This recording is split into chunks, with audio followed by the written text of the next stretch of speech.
आज की मूवी में हम बहुत ही खूबसूरत शिप को देखेंगे जो समंदर में ट्रैवल कर रहा था कि तभी बहुत बड़ी समुद्री लहर की वजह से पूरा का पूरा शिप उलट जाता है।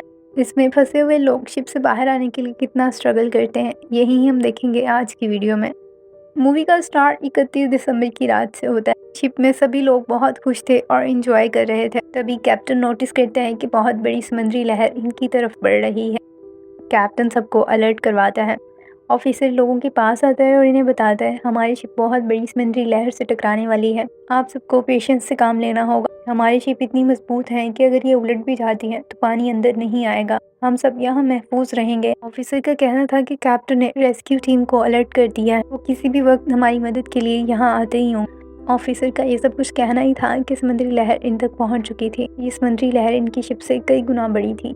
लहर के टकराव की वजह से इनकी पूरी शिप समंदर में उलट जाती है। क्योंकि शिप तो समंदर में पूरी तरह से उलट गई थी, इसलिए शिप का नीचे वाला हिस्सा ऊपर और ऊपर वाला नीचे जा चुका था। शिप के उलटने से इंजन में धमाका होता है और इस एरिया में फंसे हुए लोगों में हलचल मच जाती है। सब लोग अपनी जान को बचाने की कोशिशों में लगे हुए थे, लेकिन इस शिप से बाहर निकलना इनके लिए पॉसिबल नहीं था। इन्होंने शिप के डोर्स को तो लॉक कर दिया था, जिसकी वजह से पानी इन तक नहीं पहुंच पा रहा था। कुछ देर के लिए ये सभी लोग यहाँ पूरी तरह से सेफ थे। अब हम यहाँ डेविन नाम के आदमी को देखते हैं जो सोच रहा था शिप के ऊपर वाले हिस्से में जाकर यहाँ से निकलने की कोशिश की जाए। तभी वहाँ एक बच्चा आकर डेविन से पूछता है आप कहाँ जा रहे हैं। डेविन का कहना था मैं इस शिप से बाहर निकलना चाहता हूँ, इसलिए मैं शिप के ऊपर वाले हिस्से में जा रहा हूँ। तभी वहाँ इस बच्चे की मॉम आती है और इनकी बात सुनती है। वो डेविन से कहती है तुमने नहीं सुना, ऑफिसर अभी हमें यहाँ रहने के लिए कह के गया है, अगर तुम इस एरिया से बाहर जाओगे तो ये तुम्हारे लिए सेफ नहीं है। डेविन कहता है ये ऑफिसर्स हमसे झूठ बोल रहे हैं, आखिर शिप के ये डोर समुद्री पानी का प्रेशर इसको कब तक रोक सकेंगे, अगर हम लोग यहीं रुके रहे तो बहुत जल्द मारे जाएंगे।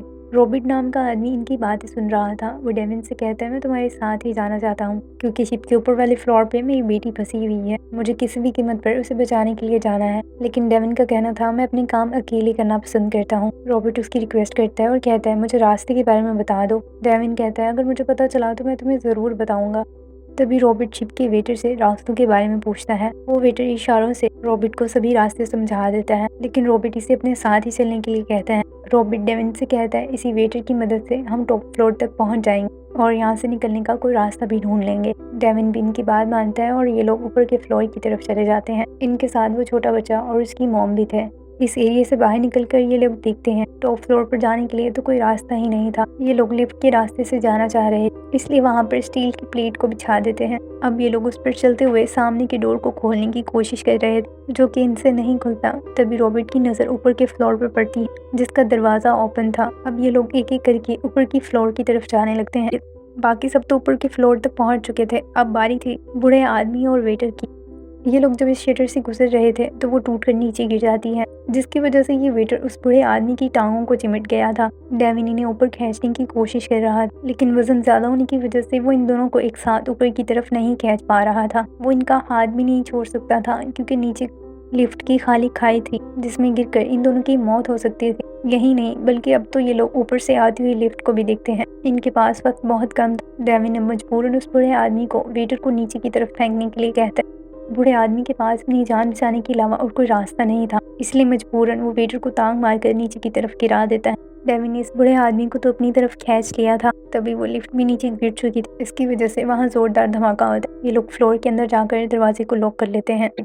डेविन को अफसोस था कि वो वेटर को ना बचा सके। इस फ्लोर पर आकर रॉबिट को उसकी बेटी मिल गई थी। अब ये लोग टोटल 9 लोग थे। शिप के इस एरिया में भी हर तरफ से पानी भर रहा था, इसीलिए इन्हें अपनी जान बचाने के लिए मज़ीद शिप के ऊपर जाना था। लेकिन ब्लास्ट होने की वजह से पूरी शिप पूरी तरह से टूट चुकी थी। एक फ्लोर से दूसरे पर जाने के लिए कोई रास्ता नहीं था। ये लोग सोच ही रहे थे कि आखिर यहाँ से कैसे निकला जाए। तभी इनमें से एक लड़की बोलती है कि मैं इस शिप पर छुप कर रह रही थी, क्योंकि मेरे पास यहाँ का टिकट नहीं था, इसीलिए मुझे शिप के सभी रास्तों के बारे में पता है। उसका कहना था कि यहाँ से निकलने का सिर्फ एक ही रास्ता है। अब ये लड़की इन्हें उस रास्ते तक लेकर जाती है, लेकिन अब इसका भी कोई फायदा नहीं था, क्योंकि ये एरिया भी पूरी तरह से टूटा हुआ था, हर तरफ पानी ही फैला हुआ था। अब डेविन डिसाइड करते हैं कि वो इस पानी के अंदर जाकर इनके लिए रास्ता ढूंढेगा। डेविन अब पानी के अंदर जाकर तैरता हुआ दूसरी तरफ से निकलता है। वहाँ पर एक रस्सी को बांधकर इनकी तरफ फेंकता है, जिसकी मदद से ये लोग शिप की इस फ्लोर तक पहुँच गए थे। तभी ये लोग नीचे फ्लोर में फंसे हुए लोगों की चीखने की आवाज़ें सुनते हैं,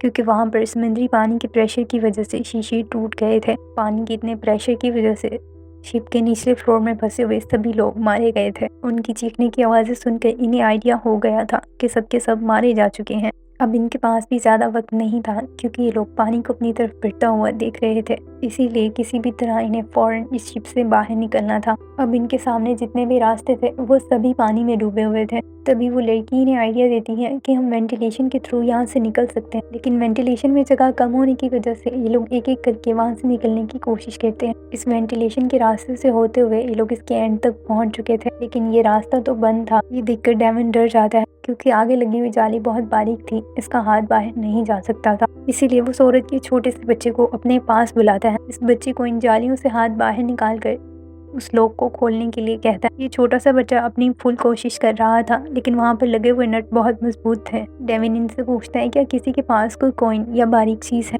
जिससे हम इस नट को खोल सके। तभी उस लड़की के पास उसके गले में जो क्रॉस का लॉकेट था वो इन्हें दे देती है। उस नुकीले लॉकेट की वजह से ये बच्चा इन नट्स को खोल चुका था। अब ये लोग फाइनली इस वेंटिलेशन से बाहर आ गए थे, लेकिन मुसीबतें अभी भी कम नहीं हुई थी। समुद्री पानी शिप में मुसलसल बढ़ रहा था। ये लोग अब जिस एरिया में रुके हुए थे, रॉबिट का कहना था अगर हम यहाँ रुककर टैंक को फुल कर देते हैं तो जैसे ही टैंक फुल होगा सामने का रास्ता खुल जाएगा और पानी के प्रेशर की वजह से हम दूसरी तरफ पहुंच जाएंगे। लेकिन इनमें से एक लड़की कहती पानी टैंक में फुल होने के बावजूद भी दरवाज़ा ना खुला तो हम सबके सब मारे जाएंगे। रॉबिट का कहना था अगर हम ये कोशिश नहीं करते हम फिर भी मारे जाएंगे, इसीलिए हमें ये ट्राई करना चाहिए। ये लोग इस टैंक को फिल करने में लग रहा था। पानी आहिस्ता आहिस्ता ये टैंक पानी से फिल हो चुका था। इन सभी लोगों को पानी में सांस लेने में मसला हो रहा था। कुछ देर तक वेट करते हैं, लेकिन अभी तक सामने का दरवाज़ा नहीं खुला था। ये देखकर सबने उम्मीद छोड़ दी थी, लेकिन तभी अचानक से पानी के प्रेशर की वजह से सामने का दरवाज़ा खुल जाता है और ये लोग पानी के साथ तैरते हुए दूसरे फ्लोर तक पहुँच चुके थे। रॉबिट का ये प्लान इन्हें यहाँ से निकालने में तो कामयाब रहा था, लेकिन अभी भी ये लोग इसी डूबती हुई शिप में थे जो कि किसी भी वक्त समंदर की गहराइयों में जा सकती थी। अब ये लोग वहाँ पर पानी में तैरते हुए लोगों की लाशें देखते हैं। अब इनके पास यहाँ से निकलने के लिए सिर्फ एक रास्ता, इन घूमते हुए पंखों को तोड़कर इस शिप से समंदर से बाहर निकल जाना, लेकिन ये बिल्कुल भी आसान नहीं था। इन पंखों का कंट्रोल सिस्टम तो पूरी तरह से पानी में डूबा हुआ था। अब इनमें से किसी एक को पानी की गहराई में जा पंखे को कंट्रोल करने वाले बटन्स को ढूंढना था। रॉबिट कहता है मैं जाऊंगा। ये सुनकर उसकी बेटी रोने लगती है और रॉबिट को रोकने की कोशिश करती है। रॉबिट कहता है अगर मैं अब ना गया तो तुम सबके सब मारे जाओगे, इसीलिए वो बगैर सोचे समझे पानी में छलांग लगा देता। पानी की गहराइयों में ढूंढने पर कंट्रोल रूम तो मिल गया था, लेकिन इन पंखों को रोकने वाला बटन ब्लास्ट हो चुका था। रॉबिट की सांसें भी फूल रही थी क्योंकि काफी देर पानी में रहने की वजह से उसे सांस नहीं आ रहा था। तभी रॉबिट को ख्याल आता है क्यों ना इन पंखों को रिवर्स कर दिया जाए, जिससे ये लोग हवा को बाहर की तरफ फेंकेंगे। रॉबिट रिवर्स के बटन को दबा देता है। पंखों की हवा की डायरेक्शन तो चेंज हो गई थी, लेकिन इस सब में रॉबिट की मौत हो गई थी। उसकी सांसें बंद हो चुकी थी और वो वहीं पानी की गहराइयों में मर चुका था। ये लोग काफ़ी इंतज़ार करते हैं, लेकिन रॉबिट बाहर नहीं आता। इनमें से एक आदमी नोटिस करता है कि भले पंखे बंद ना हुए हों, लेकिन इनकी हवा की डायरेक्शन चेंज हो चुकी है। वो समझ गया था कि रॉबिट ने इनकी डायरेक्शन को चेंज किया है। रॉबिट ने अपनी जान गंवा कर इन लोगों को बचाया था। अब ये बाकी बचे हुए लोग बड़ा सा सिलेंडर लेकर इन पंखों की तरफ फेंकते हैं। गैस सिलेंडर का इन पंखों पर लगने की वजह से ब्लास्ट होता है और ये पंखे टूटकर बाहर की तरफ गिर जाते हैं। इनके लिए रास्ता खुल चुका था। अब ये लोग एक एक करके इस शिप से बाहर आ जाते हैं। बाहर छोटी बोट थी जिनकी मदद से ये शिप से भागने की कोशिश करते हैं। कुछ ही आगे जाने पर ये लोग देखते हैं कि बड़ी शिप तो इनके ऊपर ही गिरने वाली है। ये सभी लोग फुल फोर्स से छोटी शिप को आगे ले जाने की कोशिश कर रहे थे। इनकी ये कोशिश कामयाब भी रहती है। बड़ी शिप इन पर गिरने से पहले ही समंदर में डूब गई। इन लोगों ने इस बड़ी शिप से निकलकर छोटी बोट की मदद से खुद को बचा लिया था, क्योंकि ये लोग जानते थे कि रेस्क्यू टीम हमारे आसपास ही है। इसीलिए फ्लेयर गन की मदद देते हुए ये लोग रेस्क्यू टीम को अपनी तरफ बुलाते हैं। कुछ ही मिनट्स के बाद रेस्क्यू टीम इन तक पहुंच चुकी थी। इसी तरह से ये लोग बच गए और फिर यहीं ये कहानी ख़त्म हो जाती है। होप सो कि आपको डेविन की ये स्टोरी अच्छी लगी होगी और फिर इसी के साथ ही बाय बाय।